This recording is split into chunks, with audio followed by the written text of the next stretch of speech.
I got the privilege to study at a private institution all my early education up until high school. However, it didn't expose me as much to the English language. A Teacher's Diary is where the theory meets the real world. I'm Anju, your host, and I'm excited to have you join me on this journey through the life of an English teacher. Each episode, I'll be sharing my personal experiences from my own journey as an English learner. So grab a cup of coffee, settle in, and let's dive into today's episode. Because in every lesson, there's a story, and in every story, there's a lesson. Hi there, welcome to the first episode of A Teacher's Diary. As an English teacher, I've had many experiences that shaped who I am today. In this first episode, I'd like to walk you through the milestone that defined my love for languages, my path to becoming an English teacher, and why not, some lessons I've learned through this journey. So let's get started. To begin with, I'd like to mention that today, people get more exposure to the language from early stages of their lives. So it wasn't my case. I remember that just one time when I was in primary school where there was a teacher who really tried to teach us some English. Pronunciation wasn't good. We got some vocabulary here and there, but nothing much. In fact, the first time that I remember having some kind of connection with English was in high school when there was a classmate who had lived in the United States. I don't know why he was studying at my school, but anyway, the thing is that he obviously spoke English very fluently and he had conversations with our English teacher. So when I listened to them, it was something totally new for me, but at the same time, amazing. It was the first moment that I fell in love with the language. And I said to myself, I need to do that. I need to speak English. I need to be able to do what they are doing. I got the privilege to study at a private institution all my early education up until high school. However, it didn't expose me as much to the English language. At that time, the English language wasn't taught like through production. We went to school just to have some books, or not books, and some texts in a dictionary. And the only thing that we had to do was to translate everything. Apart from that, the hours that we spent in the class, English class, was around 2 hours per week. Even though it was private education, it wasn't as good. It wasn't like bilingual school or anything like that. As I approached the end of high school, I had to make this big decision that all of us have to make. I had to decide on a degree to study at university. English was not within my options. I had thought of studying something related to biology because I love biology, also something related to medicine or some kind of engineering. You might think, like, what? All of those options are not related. But it was basically because I was good at all of those subjects. I mean, in school, I was a number one student, like always in the first place. So it was difficult for me to decide what to study next because I was good at everything. I had to figure out what to do because I couldn't study all of them together. So what I did was to outweigh the advantages and disadvantages of each option. When I saw medicine, where you know that medicine is an expensive career for engineering, I was kind of insecure. I didn't feel capable of doing something like that. So I just discarded the option. And biology, I thought to myself, in Colombia, we have to be real about it. If you study something like biology, you got two options. That's what I analyzed at the time. One option was to become a scientist or a researcher. There is no much investment in science. Probably that's not the way to do it. And also, you have to excel at something to become a researcher or very well known, to have a great income, etc. The other option is to become a biology teacher. But I thought to myself, well, if I want to be a teacher, biology wouldn't be the best option. So in that case, I prefer to be a language teacher. That's when it hit me. I decided to study English language teaching because if I would become a teacher, it would be fun or a little more fun, in my opinion, if I studied English or if I became an English teacher. Having decided what to study at university, I enrolled in the English language teaching program and I started my real English journey. I had little information about the program.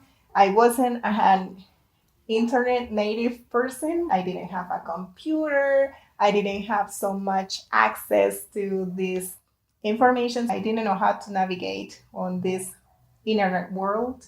I didn't look much for information. I just decided and followed the steps to go to the university and to get into the class. Let me share a little bit of my journey at university, which was a pretty bumpy one. If you want to study this program, you should be at least in upper intermediate level or in intermediate, upper intermediate level. And I was -0 level.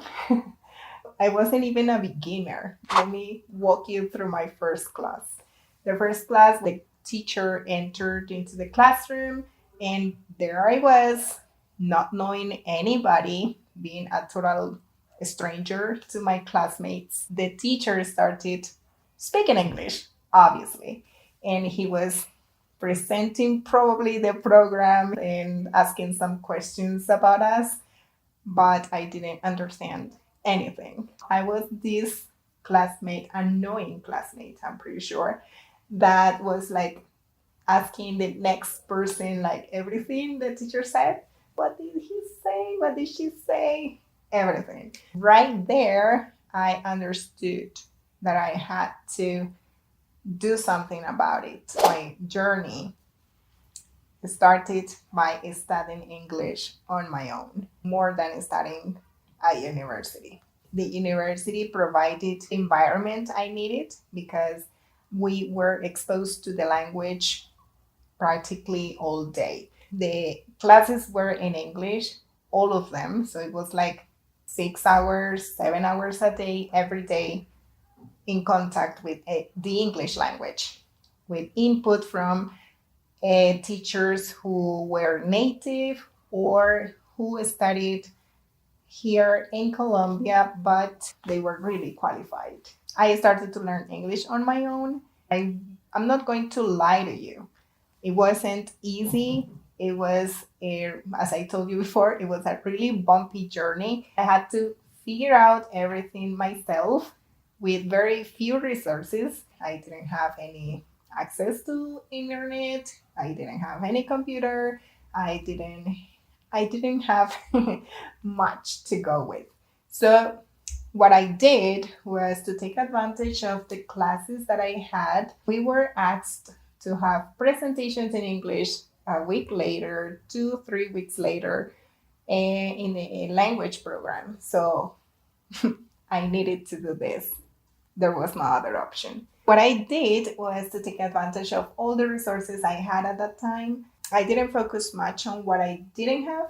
So what I had was a dictionary, a textbook, some CDs that come with the textbook, and a CD player.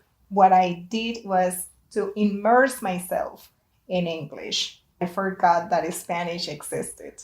So I started studying all my textbooks and information that I needed for my classes and try to predict what the teacher was going to do in class.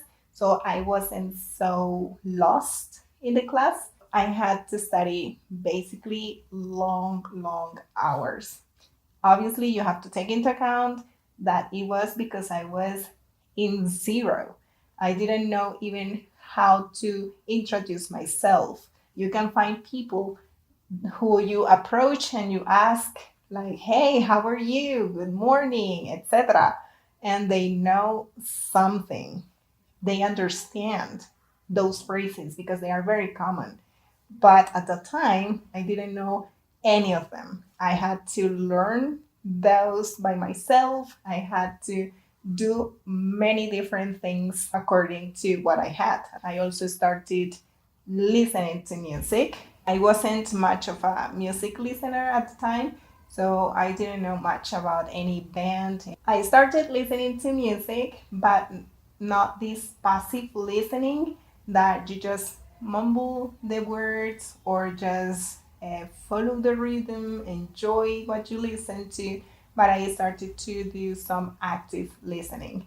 I didn't know anything about active listening at the time, but I did it like by myself. I figured it out. So I started to listen to the songs, singing the songs, pronouncing the songs, analyzing the lyrics in English, not translating. I did the same with any resources I had, with the songs, with stories, with academic texts that I had. I had presentations in English. I used a lot of memorization because learning by heart at that time was the only option for me to give a presentation, to speak a little bit. It wasn't like the greatest pronunciation ever, and my muscles weren't used to the sounds, and so I was just surviving. Other thing that I have to be honest about is that I didn't really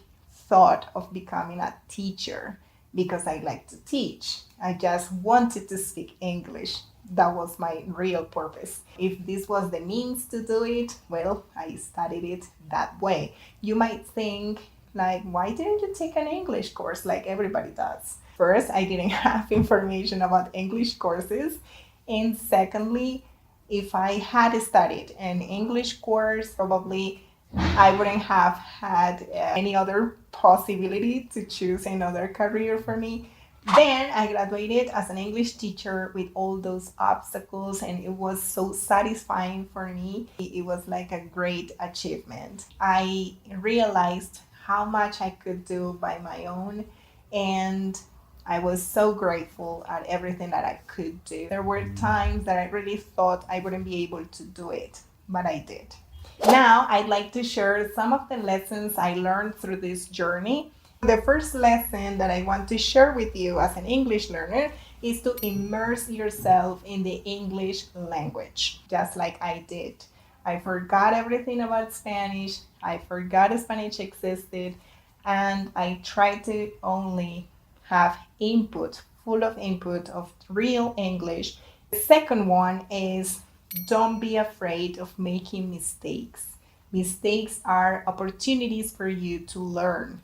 If you're at this point thinking like, I don't speak much, I prefer to stay quiet because if I make a mistake, everyone's gonna make fun of me or something like that, you are not thinking on the objective, which is really speak the language. So if you really, really wanna speak, you need to do it from day one. Believe me, I wasn't an expert, I wasn't the best English speaker ever, and I had to do presentations from week number 2 at university. The third one is to set realistic goals and keep track of your progress. Sometimes when we are learning the language, we just don't really pay much attention to what we are learning. So we feel like stuck because we're not growing, we're not improving. What you are failing to do is to keep track of your progress. Setting realistic goals is like something that is achievable, something that you can do in a period of time, maybe short, maybe day a day. It depends on your general goal. The other lesson I learned is to use the resources you have at hand, but let's say in an organized way.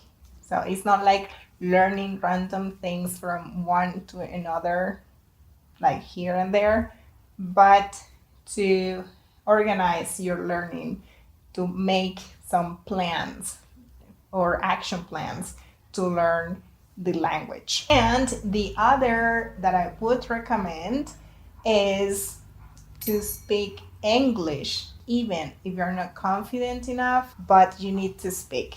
Either you can do it with someone, or you can do it with artificial intelligence. Like today, you have access to different resources just to practice speaking. So do that. If you're an English teacher, I also have some lessons to share that I learned from my experiences. The first one would be that always encourage students to use the language outside of the classroom. Sometimes they think, or English learners think, that studying a language or learning a language is just like the moment you are with the teacher inside the classroom, in this class, and that's it.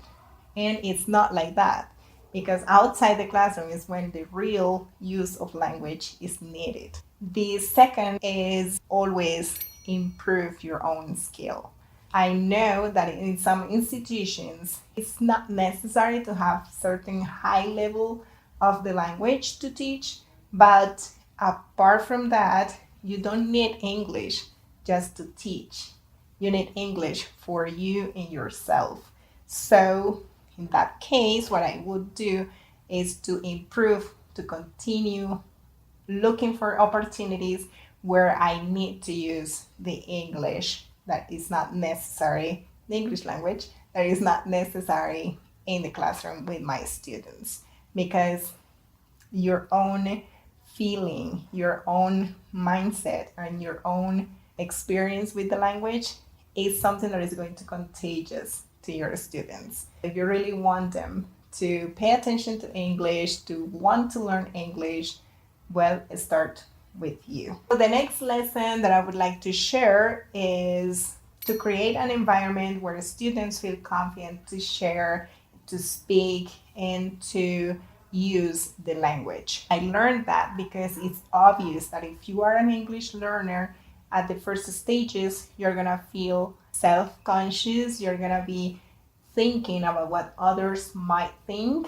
They might be afraid of others, making fun of them. So we need to create an environment where this doesn't happen so that they feel confident to speak the language. Those are the lessons that I would like to share with you. I hope they are very useful for your English learning journey or your English teaching journey. So if you enjoyed this video, please give a thumbs up, subscribe to the channel, and hit the notification bell so that you don't miss any episode of A Teacher's Diary. Also, I'd like to hear your thoughts and any questions you have. So feel free to leave the comments below. And thanks for watching again, and see you in the next episode of A Teacher's Diary.